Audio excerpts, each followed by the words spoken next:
The Honorable Marcus Messiah Garvey right here. Greatest black leader of the 20th century, leader of the largest black movement in modern history, the Universal Negro Improvement Association and African Communities League, for which I am a former Minister of Education. Marcus Garvey was born August the 17th, 1887, St. Anne's Bay, Jamaica, where I was a couple weeks ago. The Jamaican government recently made Marcus Garvey's childhood home a historic monument, and I was keynote speaker at the University of the West Indies in Jamaica for National Heroes Month. It was this man who gave us the red, black, and green flag. It was this man who brought 15 million Africans from all across the world together under the banner of the red, black, and green flag.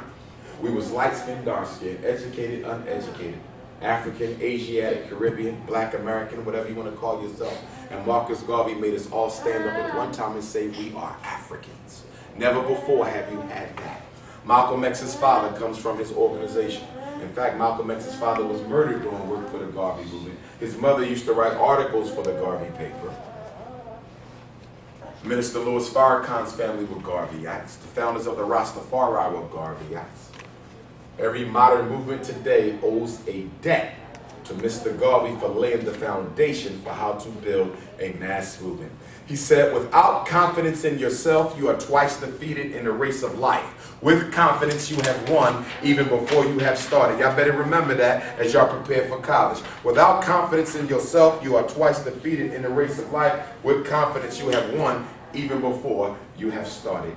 These are some of Marcus Garvey's political descendants. They are Pan-Africanists.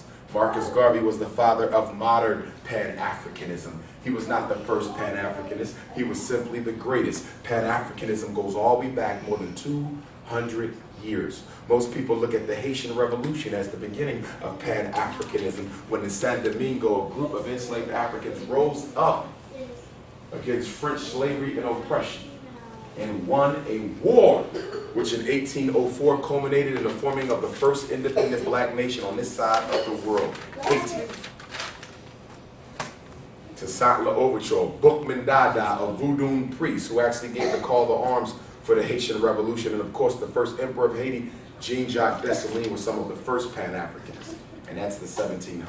Pan-Africanism is older than any other political ideology that we have, and it's going to be your task to rediscover Pan-Africanism as the solution to the problems that affect black people in America. As long as black folk in America keep trying to solve our problems as an isolated group of 40 million descendants of ex-slaves, we will get nowhere. You must see yourself as a member of a global race. White supremacy is global. It is everywhere at all times. And if we are going to come out from under it, then our program must also be global. The only thing that can destroy white supremacy is Pan-African nationalism. Here you have Julius Nyerere, who led Tanzania, a nation in Southeast Africa, to independence from colonialism. What does that mean? Colonialism means that when slavery ended here in 1865, white folk went to Africa and made our brothers and sisters on the continent slaves in their own country. So while we was over here celebrating the 13th Amendment, they were enslaved in Africa. We got a bad habit of celebrating too quickly. Like we celebrate Obama. For what? For what? You don't let television, you don't let Negro leaders dictate to you how you define success. Have your own definition for success. And a black person being chosen by white supremacy to carry out its agenda is not success. And if we teach that to our babies, we give them permission to be traitors to their race by celebrating traitors to the race. Over here, Kwame Nkrumah, who came to Philadelphia, a member of the Philadelphia UNIA, as was I, went back to Ghana in 1957 and led Ghana to become the first independent nation in Africa after colonialism, which means it was the first nation to kick white people out who had no right to be there in the first place. Over here, you have Nnamdi Azikiwe, who also came to Philadelphia and studied like Kwame Nkrumah at Lincoln University, and then went back and led Nigeria to its independence. I had the opportunity to visit with his son, Chief Azikiwe. When I was in Nigeria back in 2005, he gave me a plaque with his father's face on it that hangs in my home. And Jomo Kenyatta, who participated in the independence movement of Kenya. Pan-Africanism. In fact, when Kwame Nkrumah led Ghana to its independence, Dr. Martin Luther King Jr. was present in the African country of Ghana to help celebrate the independence of Ghana. No, I wouldn't call him a Pan-Africanist, but he definitely had enough sense to know that he was an African, and as African goes, so do the rest of us. And then you had Malcolm X, a child of the Garvey movement, who would fall into disarray as a youth after his mother went through some psychological issues as a result of suffering from the stress of racism. And as a psychologist, I can tell you every problem black folk got, especially mental illness, can all be traced to the stress of racism. Malcolm X would join the Nation of Islam under Elijah Muhammad, a former member of the Garvey movement, when his name was Elijah Poole. Okay, and then of course he would leave the Nation of Islam and go back to Garveyism, go back to Pan-Africanism. Why was Malcolm murdered? Because Malcolm was about to take the plight of black folk to the United Nations. Forget civil rights, he said human rights. We're not American citizens, so what we fighting for civil rights for? We are a nation in exile. So let us fight as a nation in exile. 2 weeks before Malcolm was murdered, he met with Coretta Scott King, Dr. King's wife. Dr. King was in jail. They agreed to disagree. Malcolm and Martin was going to come together under one movement. And for the first time in black history, you were going to have two significant black leaders who were willing to put their ego to the side for the benefit of the race. J. Edgar Hoover, director of the FBI, found out that Malcolm and King was coming together, and Malcolm was dead in 2 weeks after he met with Coretta Scott King. Dr. King was assassinated 3 years later because not only did he speak out on the war in Vietnam, but more importantly, he was about to launch a poor people's campaign where he was going to take millions of Americans of all races and classes to the mall in Washington, D.C., the heart of American power and government, and they were going to erect a tent city. Poor people were going to move into D.C. until they all left with jobs and food. That was revolution. That's why Dr. King was murdered. Killed by the Italian mafia on the order of the FBI and CIA with help of the Ku Klux Klan. There's a book that you need to read called An Act of State. An Act of State, written by Dr. King's family's attorney, William Pepper, a white man who sued the United States government for their involvement and complicity in Dr. King's assassination, and they won the case. And they won the case. So why is it when I was in Memphis, Tennessee a few weeks ago at the National Civil Rights Museum, which is simply the hotel where Dr. King was murdered, converted into a hotel, they're still teaching that James Earl Ray killed Dr. King when it had been proven in court that he had nothing to do with the murder. It's because miseducation is the greatest weapon in psychological extermination. My ancestor Frederick Douglass said it becomes impossible to educate a man and still expect him to be a slave. And all of you sitting here are going to have to do what? After college and before college, re-educate yourself. Getting a 4-year education at a white college ain't helping black people. You got to re-educate yourself. What I've learned to help black folk, I did not get it at none of my 3 institutions. I had to study Amos Wilson, a black psychologist. I had to study Bobby Wright, the black psychologist. I had to study Naim Akbar, Wade Nobles, Thomas Parham. I had to study Frantz Fanon and Dr. Francis Cress Welsing. I had to study Kamal Cambone. I had to study Marimba Ani and any other sociologists, because sociology is the study of group psychology, the study of individuals, criminology, the study of criminal behavior. There's no way I'm going to be able to help black folk just with what white folk taught. Now, I can use some of the foundations of what they give me to create my own approach to solving my people's problem. But I can't use Sigmund Freud to help black folk, because Sigmund Freud wasn't concerned with black folk. So whatever it is you want to be in life, you got to get a re-education. All of you should be developing a bookshelf at home right now. Outside of your school books, you should be reading your own books. 243 years black folks were forced to work for free in America. Sun up to sundown. Many people died simply by being overworked. The #1 cause of death was slave children. in the antebellum South was being deprived of the love of their mothers and fathers who were out working while they sat in houses with the old folk, emotionally neglected. Many black children today are emotionally neglected. I'm fighting a war right now that's putting black boys in special education when it ain't nothing wrong with them. Learning disability diagnosis that they don't have. ADHD diagnosis that they don't have. Conduct disorder diagnosis that they don't have. Psychiatric prescriptions for Ritalin and Risperdal and Depakote and Cyclert and Adderall and Paxil and Concerta, Zoloft. The same illegal drugs that they sending black men to jail for every day, they giving derivatives of it to black boys, and we sitting by like a community acting like it's okay. The greatest success of slavery is teaching the slave to participate in his own extermination. We the #1 weapon of white supremacy, the mind of the Negro. And you got to make sure you come out of college without being a Negro, because the whole purpose of college, HBCU or white one, is to turn you into a Negro. Some of you don't know this, but many of America's presidents were of African descent. Thomas Jefferson had a black grandfather. George Washington had a black grandfather. Abraham Lincoln had a black grandfather. Calvin Coolidge, who was president at the time of Marcus Garvey's incarceration, was of African ancestry. This is President William McKinley with a picture of his black grandfather. Barack Obama was not the first biracial president. He was the 7th. He's the first one who couldn't hide the fact that he had Africans in his family tree. You read Obama books instead of worshiping him on TV. What did Obama tell you in his books? I didn't choose to be black. I was made to be black. If he could have passed, he could. I don't know who told black people that Barack Obama is proud to be an African. I've seen no proof of it yet. Anytime you get on national television and call yourself a mutt. What is a mutt?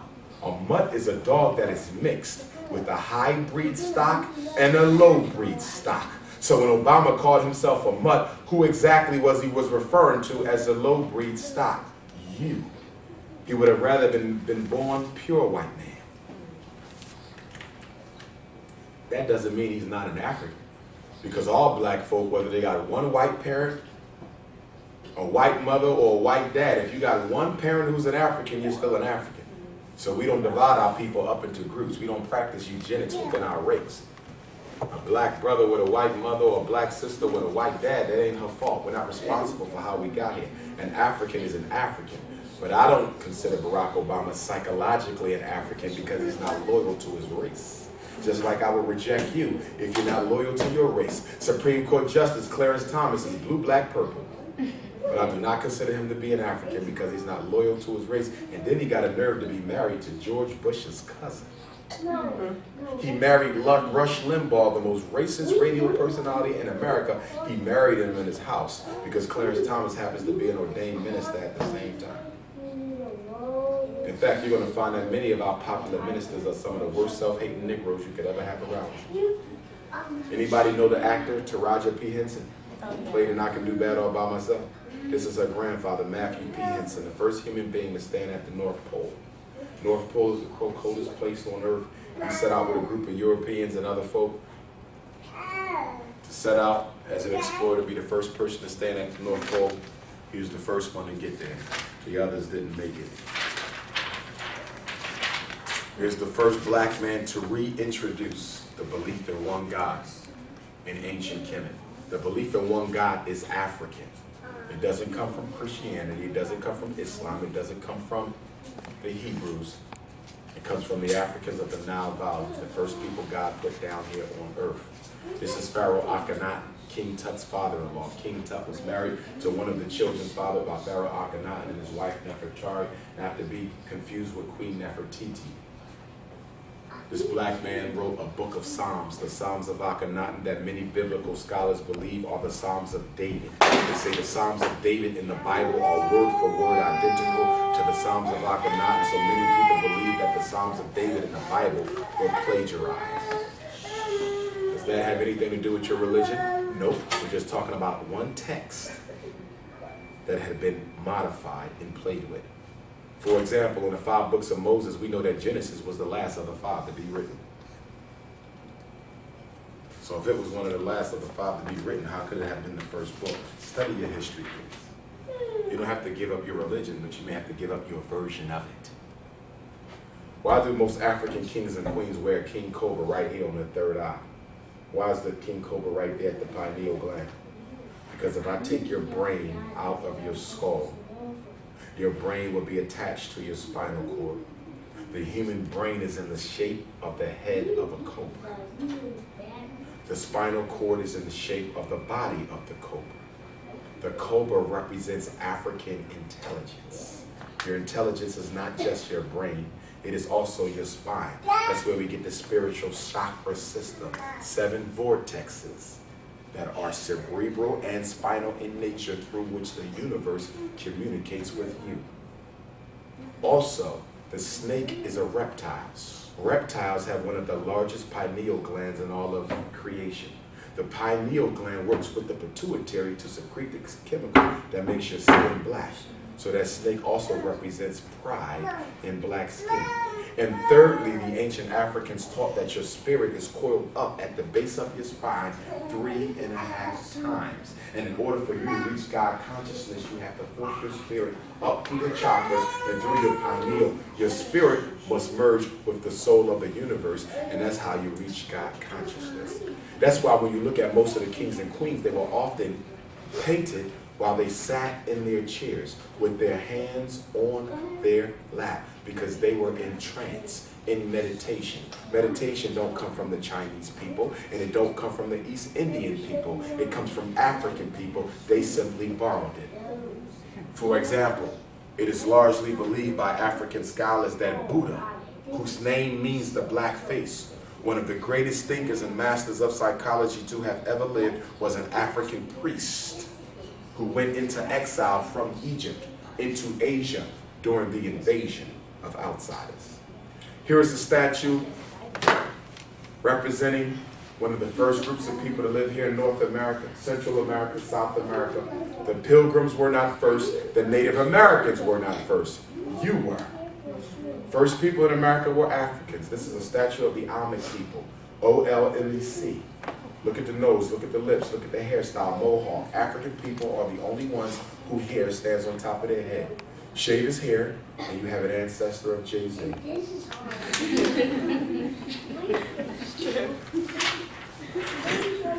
There's another Olmec brother right here. Look at the lips, look at the nose, look at the haircut. Africans right here. You're the first people everywhere. Who were the first people in Europe? The Africans called the Grimaldi, who migrated between 20 and 40,000 years ago. And in the context of the extreme cold and climate, much colder than anything you've ever seen since the Ice Age, they lost the ability to produce significant amounts of pigmentation. White folks have pigmentation. You can't be alive without it. They have it, but they don't have significant amounts of it. They lost that ability. What happens in extreme measure, extreme cold, what happens to your lips? They freeze. What happens to your nose? It freezes. What happens to your nostrils? They constrict. So over thousands of years, guess what? Their lips got thin, their nose got thin, their nostrils got smaller because they didn't need it. White folk are the children of black folk. Asian folk are the children of black folk. Everybody come from you. The first people in China were Africans. The Shang dynasty of China, the greatest of them all, totally black. The founder of the ninja military code, an African. The samurai, also founded by an African.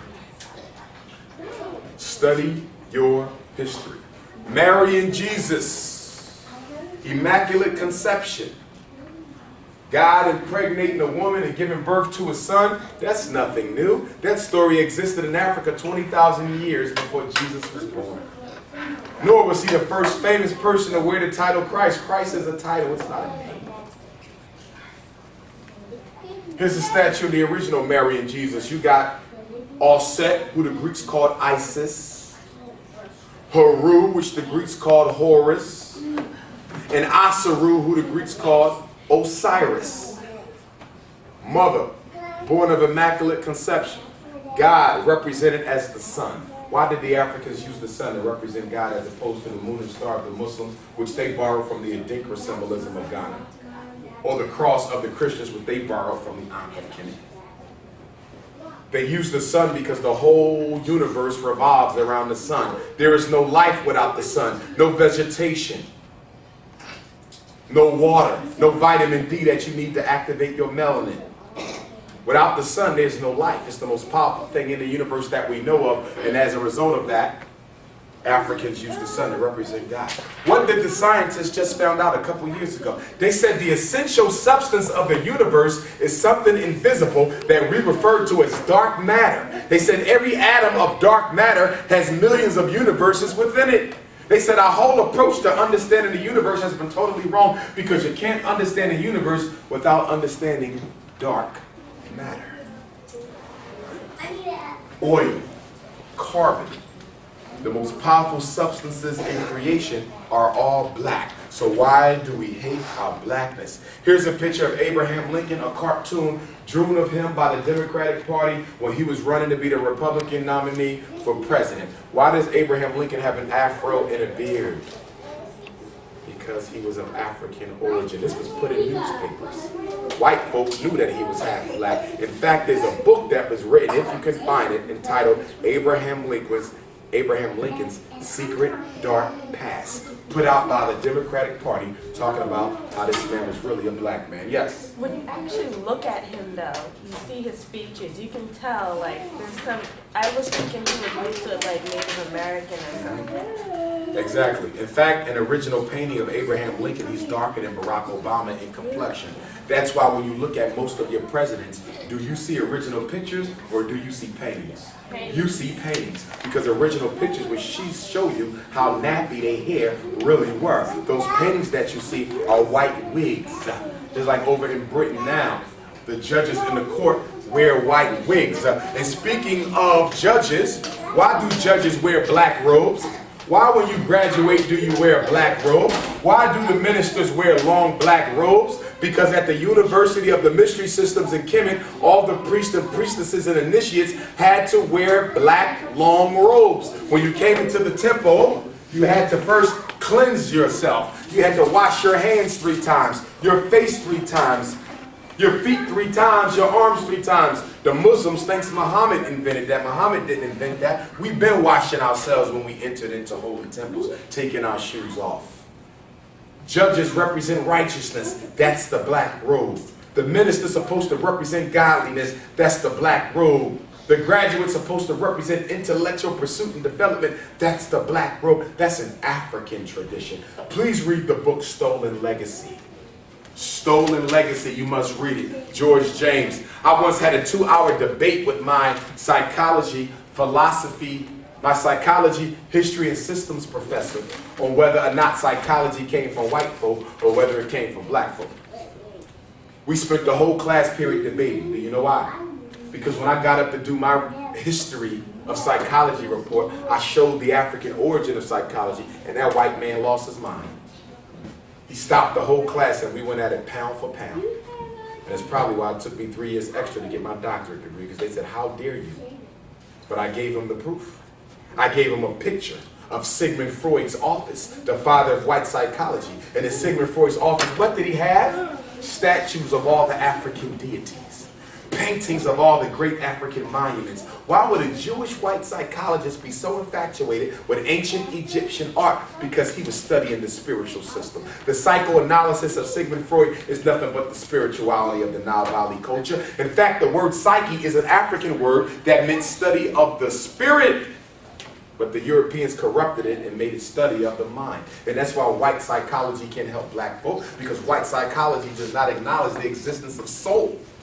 And we are soul people, which is why the black psychologists are going to have to stop carbon copying the white psychologists and come up with a serious treatment paradigm for black folk, because we are mentally sick as hell. The fact that so many black women spend a greater portion of their disposable incomes on hair so they can look like their oppressor is ridiculous. The fact that the greater portion of educated black men can't wait to find a white woman is symptomatic of mental illness. And I best not catch no brother in here, even if your mom is white, which I respect, you're going to marry a black woman. And black women, you're going to marry a black man. It is not an option. You're either loyal to your race or you're loyal to your enemy. You can't do both. The Statue of Liberty was originally a black woman.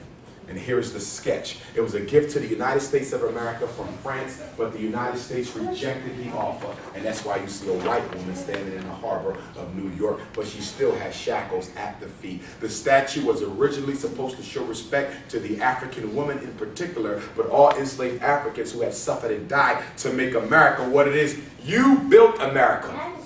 Don't you ever let nobody make you feel that you're an insignificant factor. There will be no America without you. Not just slavery either. I'm talking about 85% of all the inventions in this country prior to the Civil Rights Bill came out of the mind of black folk. We all have a cell phone. A black man invented it. We all love surfing on the internet. A black man invented it. Helicopters, most of your modern machines. Do you know that it was a black man? Elijah McCoy in Granville Woods, too, in particular, who had a lot of other inventions, but also modernized American hand arms, guns, rifles, and weapons. In fact, I was watching a comic movie one day. What was the movie about the white comic character?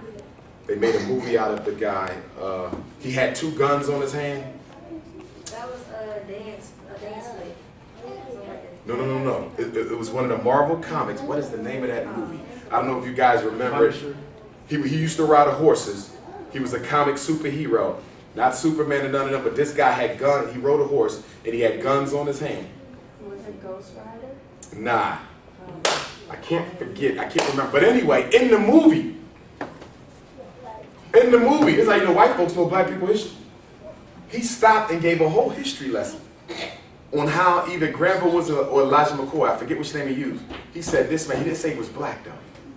He didn't say he was black. He said this man revolutionized modern warfare for the United States. He said if it wasn't for this man, the weapons that we use, the military technology would not be what it was. Now black folk watching the movie wouldn't even know he talking about a black man because they don't know his history. White folk know black folk history. For example, November 11th, 1831, Nat Turner, leader of the bloodiest and scariest slave revolt in American history, was hung. November 11th, 31. How about November 11/11?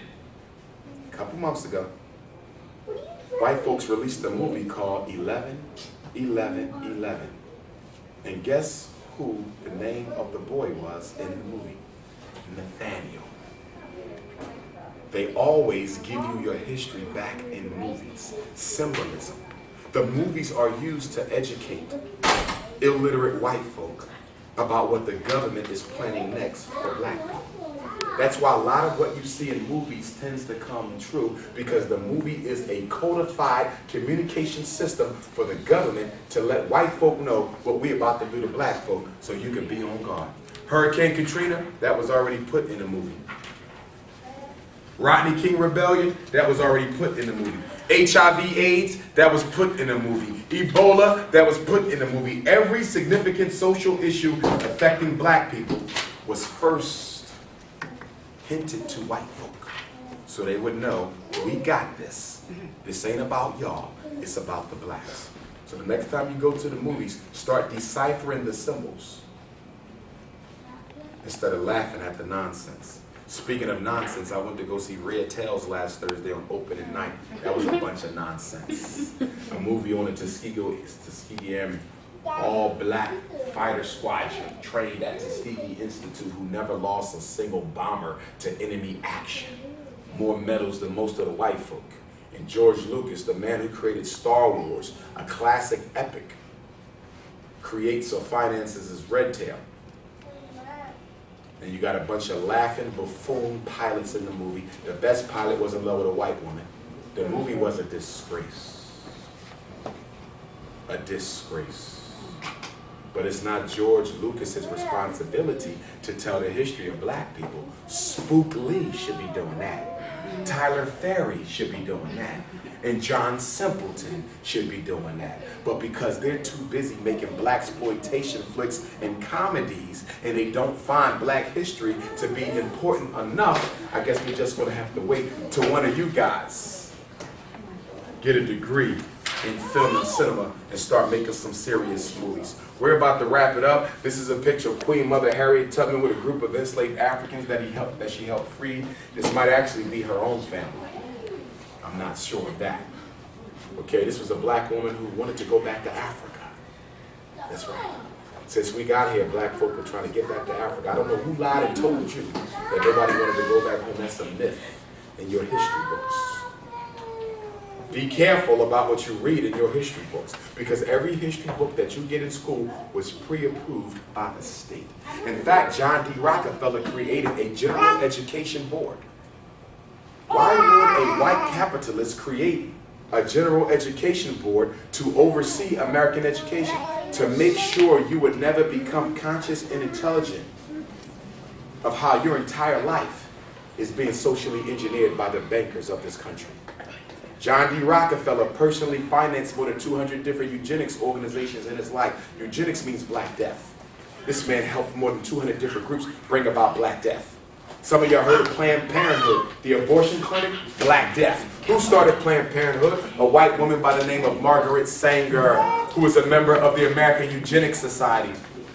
Who did what? Create Planned Parenthood to get rid of unwanted black babies.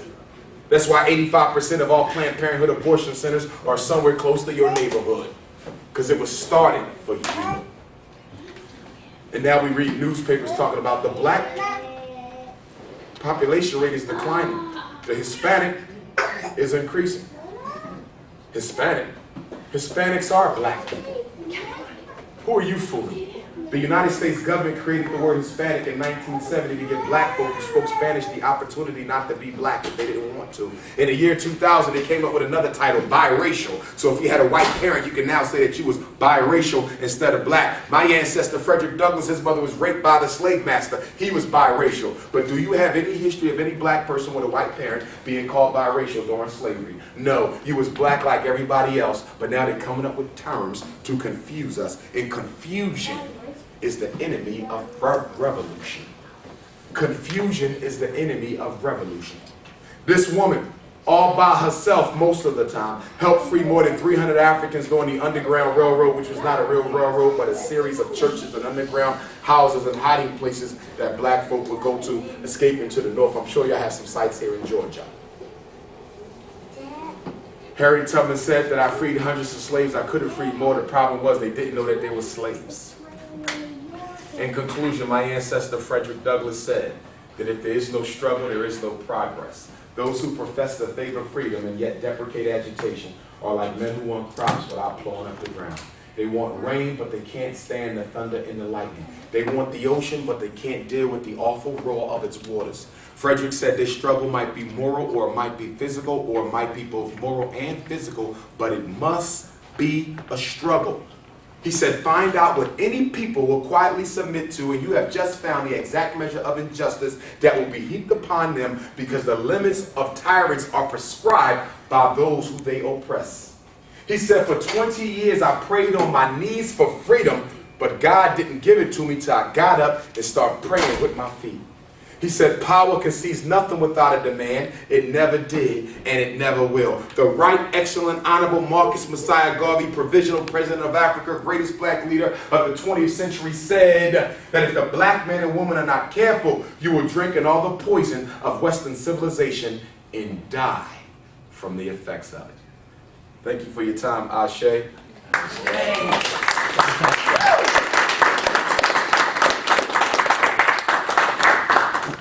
There's a 15-minute break on the schedule, but maybe after the 15-minute break, I mean, we can talk about it, but maybe you can take some questions. Sure. And then, like for 30 minutes, and then on the last 30 minutes, take some pictures, and maybe on our way out to our car, maybe go out to the garden, take some pictures out there, and let you know, and let them ask me.